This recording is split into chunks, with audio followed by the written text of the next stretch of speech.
doslej, gradil bom svoje upanje, ne bom zaupal drugemu, trdno verujem Kristusu. Kristus edini temelj je, grad trden, ki se ne podre, grad trden, ki se ne podre. Če v srcu mi vihar besni, stojim na skali milosti, naj se valovi dvigajo, te skale nikdar ne podrom. Kristus edini temelj je, grad trden, ki se ne podre, grad trden, ki se ne podre. Bog zatočišče je in moč, mi v stiskah vedno je v pomoč. Čeprav se tresejo gori, Gospod trdnjava moja je. Kristus edini temelj je, grad trden, ki se ne podre, grad trden, ki se ne podre. On prišel po mene bo, ovenčan bom s pravičnostjo, pravičnost, ki je iz Boga, poveri v njega Kristusa. Kristus edini temelj je, grad trden, ki se ne podre, grad trden, ki se ne podre. Kristus edini temelj je, grad trden, ki se ne podre, grad trden, ki se ne podre. Gospod, hvala ti za novi dan, šterega si nam dal. Hvala ti za nedeljni dan. Zaistino ga želimo posvetiti tebi, Oče nebeški, ki si v nebesih in na zemlji. Da te v tem dnevi slavimo in častimo. S besedo, s molitvijo, z pesmijo, slavljenjem, Gospod, naj ti bo prijetno.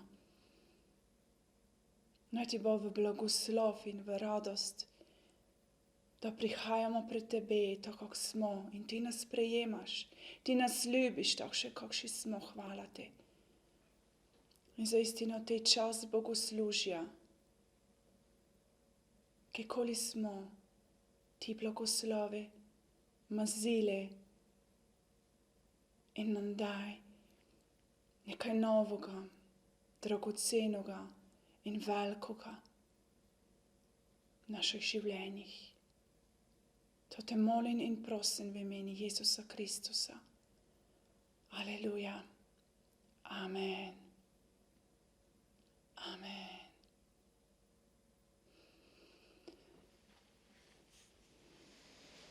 Dragi bratje, sestre in vsi, ki nas spremljate preko zaslonov doma, lepo pozdravljeni na današnjem bogoslužju.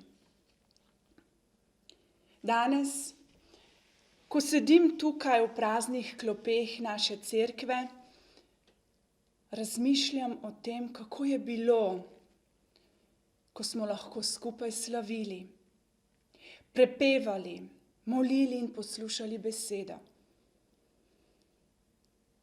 kako sem vedno znova uživala v slavljenju in Božji prisotnosti.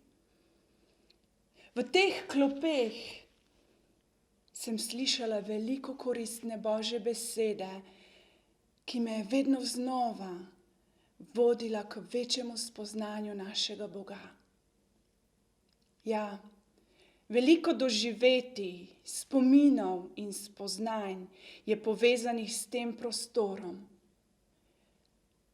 s tole stavbo, s cerkvijo. In verjamem, da jih tudi vi imate kar nekaj, takšnih ali drugačnih spoznanj, spominov, ki so povezani s tem prostorom, z našo cerkvijo. Vendar pa nas Božja beseda uči, da Bog in Božje delovanje ni omejeno na prostor ali zgradbo in da je Božji tempelj, cerkev, prav tam, kjer se zdaj nahajaš. Doma, pred zasloni, v tvoji dnevni sobi, pisarni, kjerkoli že si. Mar ne veste, da je vaše telo tempelj Svetega Duha, ki je v vas in ki ga imate od Boga, pravi 1. Korinčanom 6:19. Tempelj, ki ga je zgradil kralj Salomon, kot beremo v Stari zavezi Svetega pisma, je bil veličasten in iz dragocenega materiala, pa vendar od njega ni ostalo nič, le zapisi in spomini. Tudi naša cerkev je zgrajena iz trdega materiala in nam je dragocena. A pride čas, ko bo vse to minilo. Kaj pa takrat? Kje se vidimo v tistem trenutku? Takrat, ob glasu trobente, bo pomembno le eno. In to je, kako smo gradili tempelj, ki je v nas. Božja beseda pravi: drugega temelja namreč ne moremo položiti namesto tistega, ki je že položen, in ta je Jezus Kristus. Če pa kdo na tem temelju zida zlato, srebro, dragocene kamne, les, seno ali slamo, delo vsakega bo postalo vidno. Razkril ga bo namreč dan, ker se bo razodel z ognjem, in ogenj bo preizkusil, kakšno je delo tega ali onega. Kdo bo gradil na temelju, bo prejel plačilo, če bo njegovo delo zdržalo.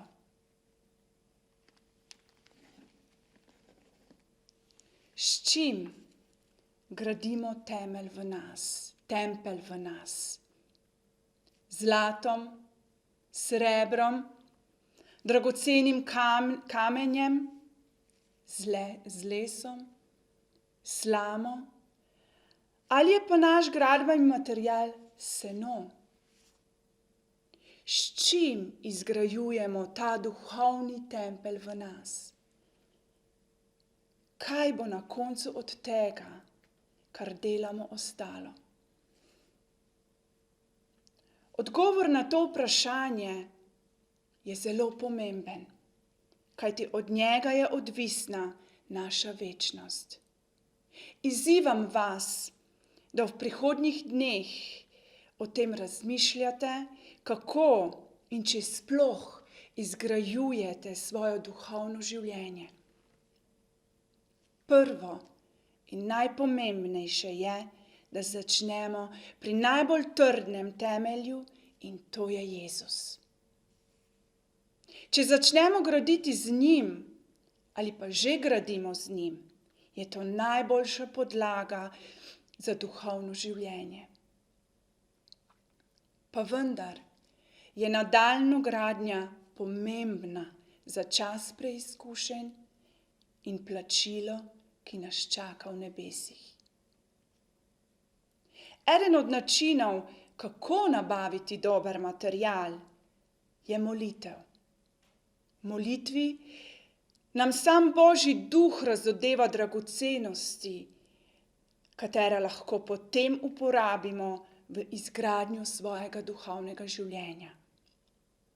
Te dragocenosti in spoznanja so material, s katerim postanemo vedno bolj trdni v veri. Zato te vabim, da v času slavljenja, da ob petju, v molitvi in poslušanju besede, tam, kjer si, začneš izgrajevati najboljši tempelj, v katerem bo prebival Sveti Duh in se nikoli ne bo podrl.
vsa slava, veličastvo. Pred teboj dvigujem roke, odpiram ti srce, tvoja je vsa slava, veličastvo. Pred teboj dvigujem roke, odpiram ti srce, ti velik si, delaš mnogo čudežev, tebi ni nihče enak, tebi ni nihče enak, ti velik si, delaš mnogo čudežev, tebi ni nihče enak, tebi ni nihče enak, tvoja je vsa slava, veličastvo.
Dobro jutro, drage sestre. Dobro jutro, dragi bratje. Pozdravljeni tudi vsi ostali, ki naša bogoslužja spremljate preko spleta. Vse vas lepo pozdravljam. Nažalost, vas tudi danes ne vidim tukaj. Ampak verjamem, da smo povezani v njem, v imenu našega vsemogočnega Boga, ki verjamem, da je vedno z nami. Končuje se prvi mesec leta 2021, katerega smo začeli drugače kot ponavadi. Tudi naši ponovoletni molitveni večeri, na katerih smo poslušali o molitvi, so potekali na drugačen način, okrnjen način, drugače kot smo to bili vajeni do sedaj. Oče naš, najbolj znana molitev je bila tema naših molitvenih večerov. Na njih smo poslušali o Jezusovih napotkih, ki jih je dal učencem, napotkih za molitev. Kako pomembna je molitev, kje, kako, na kakšen način naj molijo. Zato si še enkrat preberimo molitev Oče naš. Vi torej molite takole. Oče naš, ki si v nebesih, posvečeno bodi tvoje ime. Pridi tvoje kraljestvo, zgodi se tvoja volja, kako v nebesih, tako na zemlji. Daj nam danes naš vsakdanji kruh in odpusti nam naše dolge, kako smo tudi mi odpustili svojim dolžnikom. In ne vpelji nas v izkušnjavo, temveč reši nas hudega, kajti tvoje je kraljestvo, oblast in slava vekomaj. Amen. In v današnjem razmišljanju bi rad z vami podelil nekaj, kar mi je Bog dal na srce že na prvem večeru molitev. V preučevanju besedila molitve Oče naš mi je posebno spregovorila 10. vrstica, ki pravi: Pridi tvoje kraljestvo, zgodi se tvoja volja, kakor v nebesih, tako na zemlji. Če sem bolj natančen, sta mi najbolj spregovorili besedni zvezi v tej vrstici. Pridi tvoje kraljestvo, zgodi se tvoja volja. In če sem še bolj natančen, sta mi spregovorila najbolj pridevnika. Tvoje kraljestvo in tvoja volja. Božje kraljestvo in Božja volja. Velikokrat sem že prebral in slišal to molitev in velikokrat jo tudi izrekel, vendar mi še nikoli ni spregovorila na takšen poseben način. Zakaj? Mogoče zato, ker sem jo v večini primerov le recitiral, pazil, da, ker se jo moli v skupnosti, da se ne zmotim. Priznam, da moram še vedno paziti pri določenih besednih zvezah, ki so v novem standardnem prevodu drugačne od tistega, katerega sem se učil to molitev kot otrok.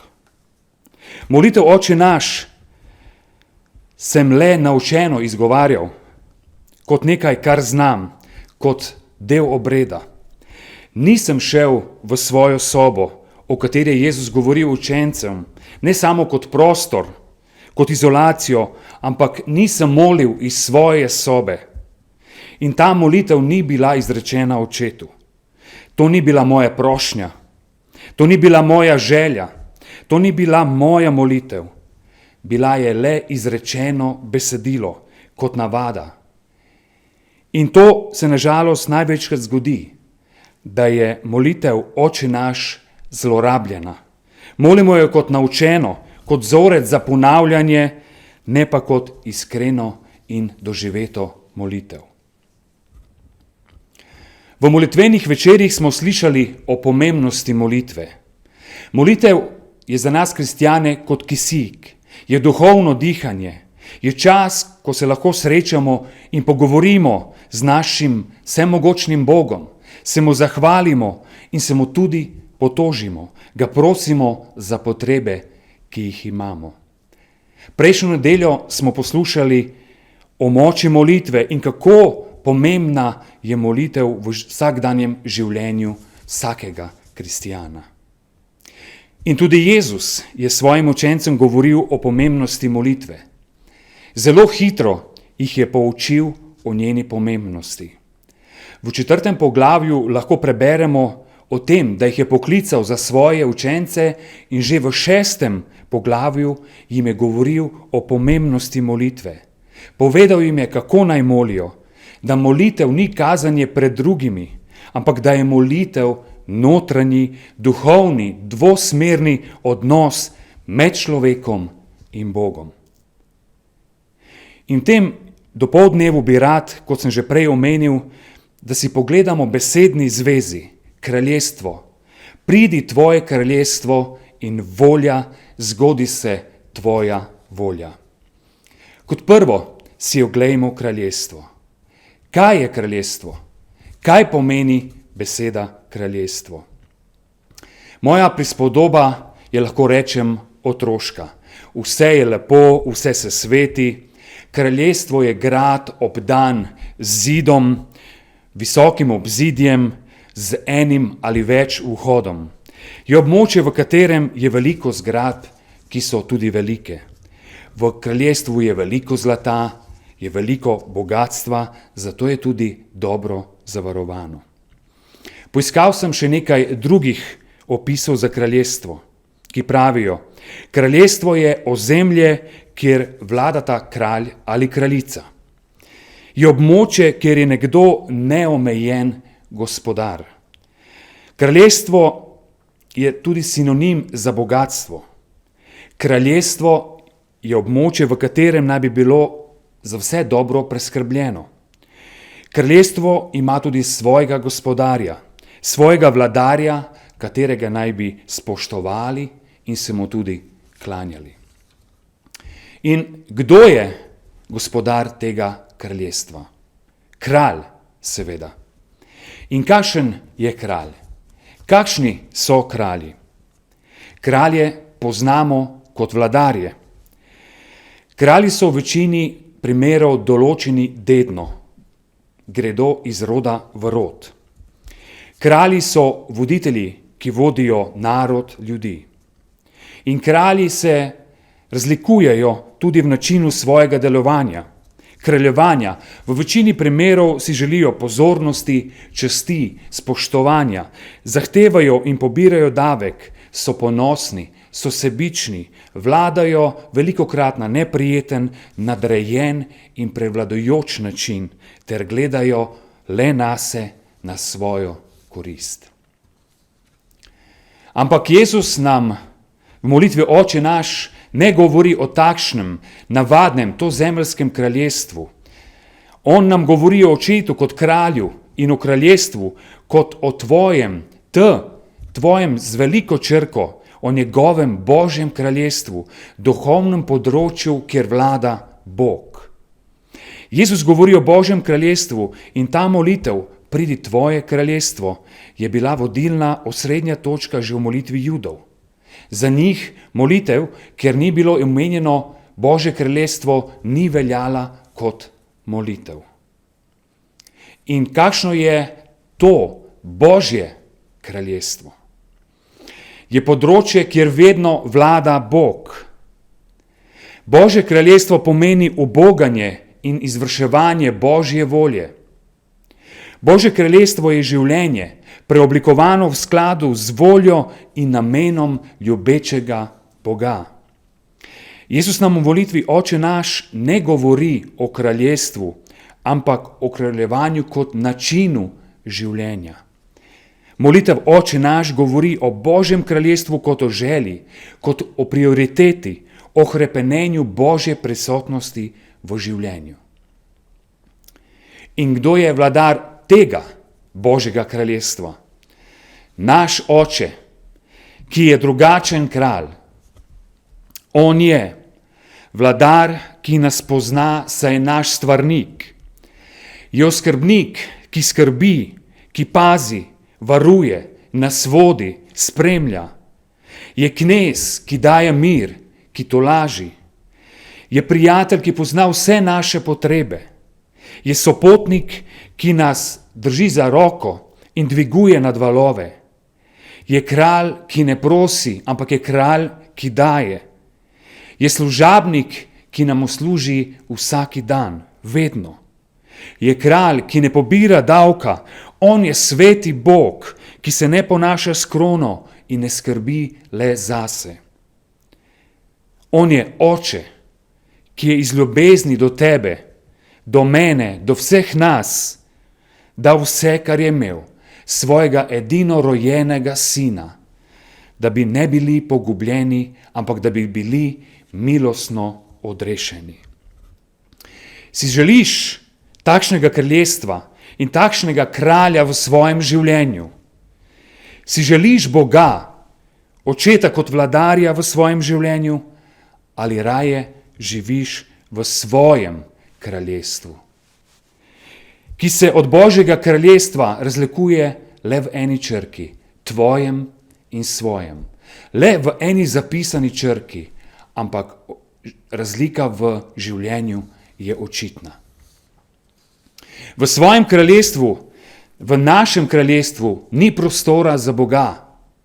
V svojem kraljestvu ga ne rabimo. V svojem kraljestvu smo kralji sami. V našem kraljestvu nam ni podobnega, nam ni primerljivega. Vse zmoremo, vse znamo, se povzdigujemo nad druge. Mislimo samo nase, na svoje znanje, na svoje sposobnosti, na svoj uspeh, na svojo varnost, na svoje naložbe, svoje udobje in razkošje. Dragi poslušalec, kdo je kralj tvojega kraljestva? Kdo je kralj tvojega življenja? Si ti sam kralj svojega življenja ali hrpeniš po njegovem Božjem kraljevanju, po njegovi prisotnosti, po njegovem delovanju v svojem življenju?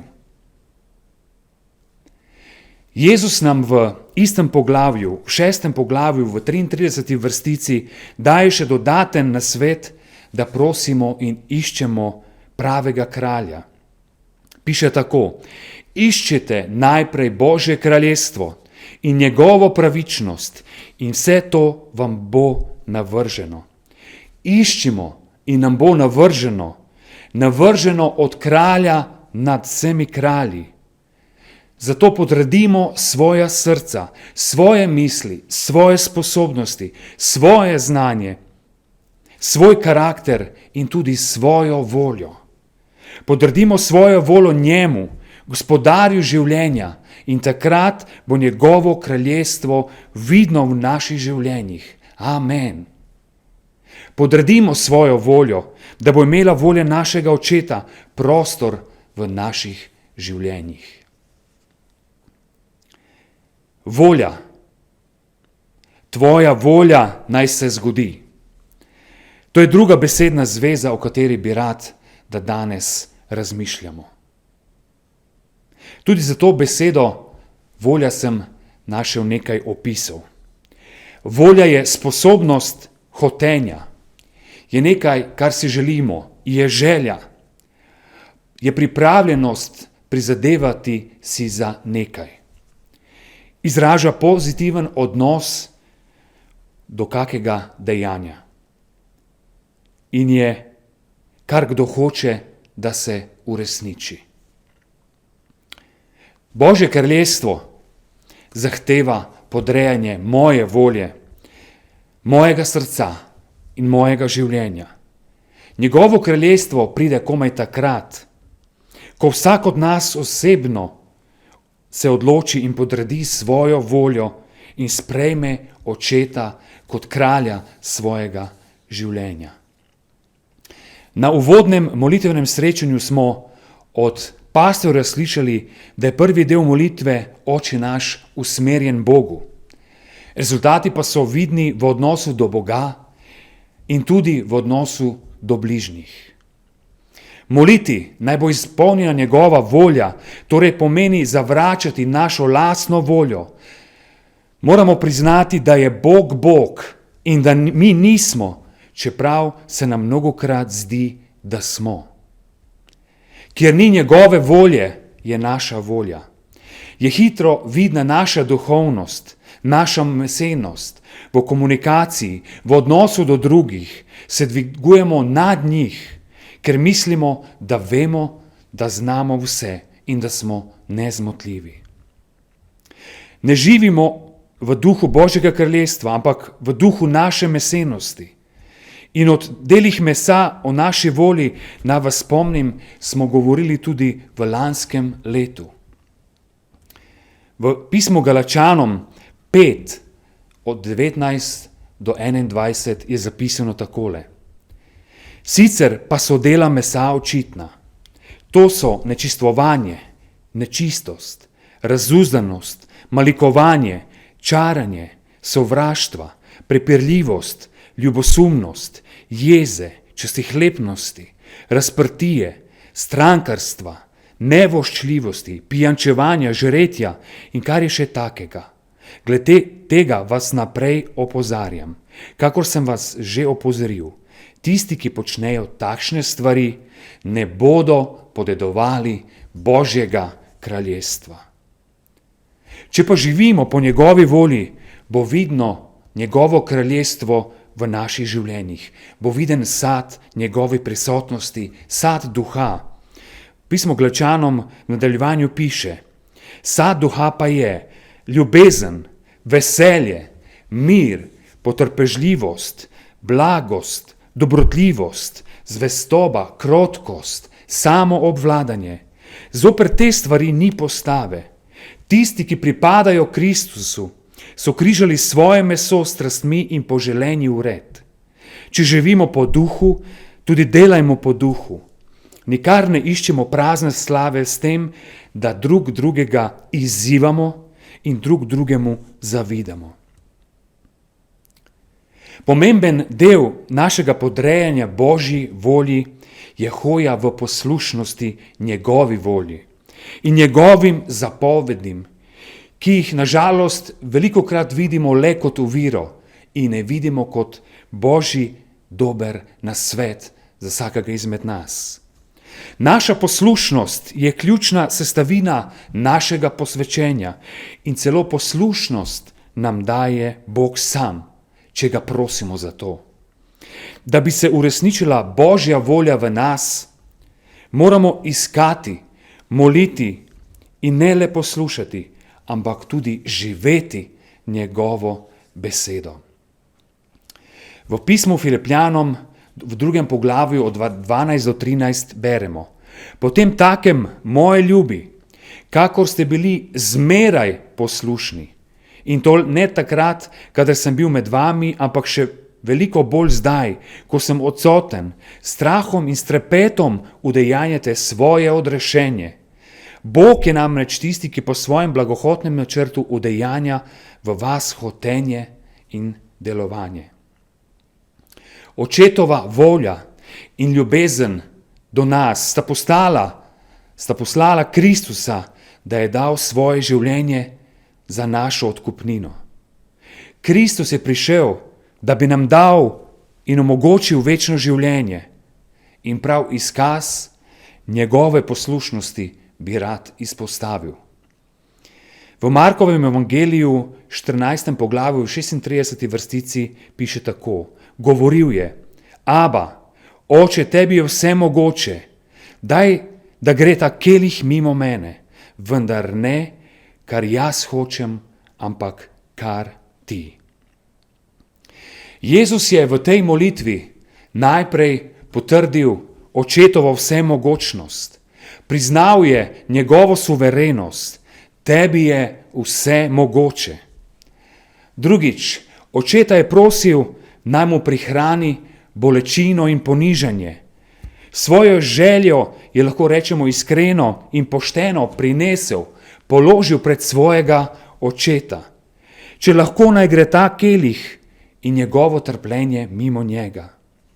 In poslušajmo, kako je zaključil to prošnjo, to molitev z besedami: vendar naj se zgodi ne kar hočem jaz, ampak kar hočeš ti. Kljub temu, da je vedel, kaj ga čaka, kljub trpljenju, ki je bilo pred njim, se je potrdil očetovi volji. Tudi mi lahko svoje želje postavljamo pred Božji prestol. Oče seveda pozna želje našega srca, preden sploh izgovorimo besedo pred njim. Vendar svoje želje izražamo takrat, ko se v popolnosti podredimo Božji volji. Saj je tudi molitev sama dejanje podrejanja. Jaz ne morem, Bog, ti lahko. Bog, ti lahko in pomagaj mi, naj bo to vidno v mojem življenju. Tvoje kraljestvo in tvoja volja naj se zgodi. Tudi Pavel v prvem pismu Tesaloničanom 5 od 16 do 18 piše o pomembnosti molitve in Božje volje za naša življenja. Zmeraj se veselite, neprenehoma molite, v vsem se zahvaljujte, kajti to je Božja volja v Kristusu Jezusu glede vas. In v zaključku bi se rad dotaknil še enega kraljestva, tistega drugega, nebeškega kraljestva. Tudi o tem kraljestvu je veliko zapisanega v Matejevem evangeliju. V 7. poglavju 21. vrstici preberemo: Ne pojde v nebeško kraljestvo vsak, kdor mi pravi, Gospod, Gospod, ampak kdor uresničuje voljo mojega Očeta, ki je v nebesih. V nadaljevanju v 18. poglavju v 3. vrstici je zapisano: Resnično povem vam, če se ne spreobrnete in ne postanete kakor otroci, nikakor ne pridete v nebeško kraljestvo. Zakaj kot otroci? Zato, ker otroci rabijo pomoč, zato, ker se učijo in ker bi tudi naj ubogali svoje starše. In takšne si nas želi naš Bog, da bi bili poslušni, da bi izpolnjevali njegovo voljo in ne takšne, ki vse znamo in odklanjamo njegovo prisotnost, njegovo kraljestvo in njegovo voljo. Verjamem, da si vsi želimo tega nebeškega kraljestva. Amen. Zato prosimo in povabimo Očeta, odprimo svoja kraljestva, svoja življenja, da bo lahko On, ki je kralj nad kralji, ki je alfa in omega, kralj in gospodar tvojega življenja, mojega življenja, naših življenj. Bodimo modri, ne poveličujmo sebe, ne živimo v svojem kraljestvu, ampak molimo in prosimo za njegovo kraljestvo, njegovo mogočno prisotnost v naših življenjih. Manjšajmo se v svoji volji, v svojem razumu, da bo lahko On večji, da bo imel prostor za svoje delovanje, da bo lahko On, ki je naš stvarnik, ki ve vse o vsakem izmed nas, lahko deloval v naših kraljestvih, v naših življenjih. Iščimo ga vsak dan, predajmo mu se, molimo in prosimo, da bo njegovo kraljestvo prisotno in njegova volja vidna ne le v nebesih, ampak tudi tukaj, na zemlji, ne na zemlji okoli nas, ampak tu, v naši zemlji, vsem, kar smo, v mislih, v besedah, molitvi, v naših reakcijah, naj nas resnično prevzame v polnosti. Zaupajmo njemu Očetu, kralju nad vsemi kralji, ki ima vse v svojih rokah. In kličimo ga, vabimo ga v svoje življenje vsaki dan, za gospodarja svojih življenj. Oče, pridi tvoje kraljestvo, Oče, zgodi se tvoja volja. In naj ne bo molitev Oče naš, izrečena kot na pamet, naučena molitev, ampak naj bo to želja in molitev naših src. Kajti tvoje je, Oče, kraljestvo, oblast in slava vekomaj. Amen. Oče naš, resnično naj bo tvoje ime sveto, posvečeno v življenju vsakega izmed nas. Pridi tvoje kraljestvo v naše življenja. Naj se zgodi tvoja volja, ne samo v nebesih, ampak prosim te, Bog, deluj ti življenje vsakega izmed nas. Da je resnično, da poslušamo, resnično, da nas tvoja prisotnost, Gospod, naredi bolj in bolj podobne tebi. Resnično, da ne delamo nič v svoji volji, Gospod, ampak da se manjšamo, da boš ti lahko kraljeval in deloval v naših življenjih. Oče nas, daj, da se ti želimo vsaki dan, da se želimo vsaki dan tvoje prisotnosti in mogočnega delovanja, da ne delamo nič od sebe, Gospod, ampak da delamo vse v tvojem imenu. Resnično naj bo proslavljeno, naj bo sveto ime, Oče, in hvala ti, da si z nami, Gospod, da nas ljubiš, da nas vodiš in daj, Gospod, da odpremo svoje oči in da vidimo, kako pomembno je, da si ti prisoten v naših življenjih. In daj resnično, da dovolimo, da si ti kralj, da si ti gospodar, vladar, da si ti središče naših življenj in da resnično utrdimo svoj korak na tej ozki poti in da smo pripravljeni, Gospod, na to nebeško kraljestvo, Gospod, katero se ti že pripravil in da so naše življenja izpolnjena s tvoje prisotnosti, da so naše oljenke pripravljene na tvoj ponovni prihod. In daj resnično, da bo iz naših življenj proslavljeno tvoje sveto ime. Haleluja. Amen. Kakšne zaklade ste si nabrali danes? Kakšne si boste nabrali jutri ali v prihodnje? Veste, značilno je, da imamo drva, seno, slamo v izobilju, pri roki. Tudi ko nam tega zmanjka, ga lahko hitro spet dobimo. Vendar, pa če želimo zlato, srebro, dragoceno kamenje, se moramo do njih dokopati. V to moramo vložiti veliko napora. Ti zakladi niso kar tako vse povsod naokrog. Po njih moramo v globočine.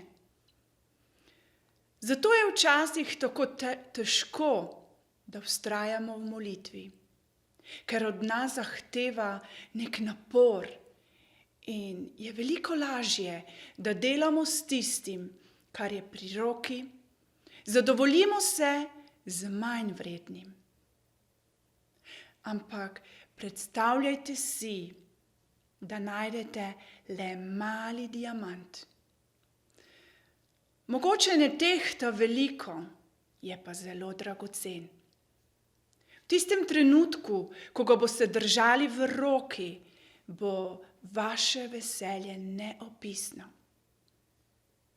In tako je tudi, ko najdemo zaklade, ki nam jih ponuja nebeški Oče. Zaklade iz njegovega kraljestva. In ti zakladi so tako dragoceni in naš Oče nam jih vedno znova z veseljem daje, če ga prosimo. Ti zakladi bodo ostali za vso večnost. Zato vztrajajmo in kopljimo globlje, da bo temelj in tempelj Svetega Duha v nas izgrajen z dragocenim materialom, kateri bo zdržal ob dnevu plačila. Amen.